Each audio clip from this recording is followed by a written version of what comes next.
I was reading this book called A Billion Wicked Thoughts that was written by a bunch of engineers at Google, and they were looking at billions of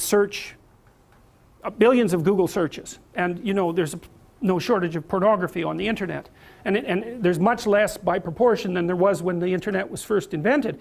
And it's so interesting because it actually turned out that one of the things that drove the development of the internet and the technology was the proclivity of young men to search out sexually provocative images. That was what was at the forefront of the development of the net. It's extraordinarily interesting. They were motivated to use it for that purpose, and that provided the platform from which it emerged. Amazing.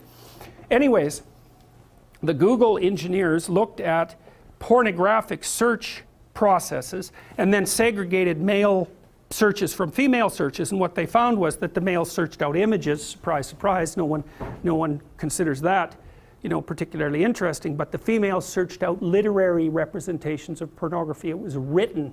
And so I can give you an example of that. If you know about Harlequin romances, does everybody still know about those? Anybody not know about those? Okay, well, they're mass market romances, and of a very stereotypical type. And the original ones were pretty harmless in terms of no violence and no real sexual content. But that was 40 years ago, and they've differentiated tremendously, and now there's hardcore Harlequin romances, and with particularly garish covers, and then there's the old, you know, more tame, basic, sexless and aggressionless romances where everything is implied and not explicit, but the explicit ones exist. So they did a plot analysis of the typical pornographic female fantasy. Well, and it's so comical because engineers did this, and social scientists would never do this because they'd be probably too concerned about the ethics of it or some damn thing. But engineers, you know, they'll just plow ahead with no concern whatsoever for such things, and they actually discover things that way. And so they discovered the basic plot of the female pornographic literary product, and they identified, so basically what happened was that a innocent, well-meaning and attractive young woman encounters a male who's a bit of a monster. And the monster, there's 5 types of classic male monster. For all you males who want to know, this is what you can become. Vampire, that's a good one. Werewolf, billionaire, pirate, and surgeon. Okay, so that's very interesting because, well, first of all, there's a dominance thing. Now you're actually blushing, you know, you're actually blushing about that. That's very, very funny. So, sorry to point it out, but it's so comical, you know. I know, it's so funny. I was reading this, it was just cracking me up. I thought, oh my God, really?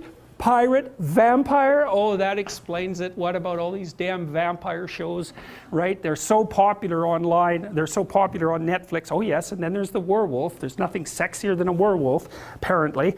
But I mean, so there's predatory dominance that's implicit in that, right? With the billionaire, it's more abstract, but clearly that's an indication of very high success in the male dominance hierarchy. So, but there's this desire for aggression that's in that, a real aggression. Right, and it's not surprising to me at all. It makes perfect sense. But the basic plot is that the woman encounters this mysterious and aggressive male and tames him. That's the female hero myth, as far as I can tell. It's Beauty and the Beast. And so it's because, well, there's no fun in taming someone who's already tame. And what makes you think you really want someone who's tame anyways? There's no interest in that. Plus, when chaos manifests itself, what makes you think that someone tame is going to be good for anything? And it's a real question. And so that aggression is absolutely vital. It's absolutely necessary.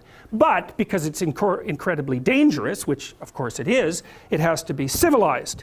And so what happens is that the archetypal female in these pornographic romances seduces and tames the aggressive male. And that's her encounter with chaos. Now it's more complicated. Of course, females, they're more complicated, and that's exactly how it is. And it's no wonder, because their lives are more complicated.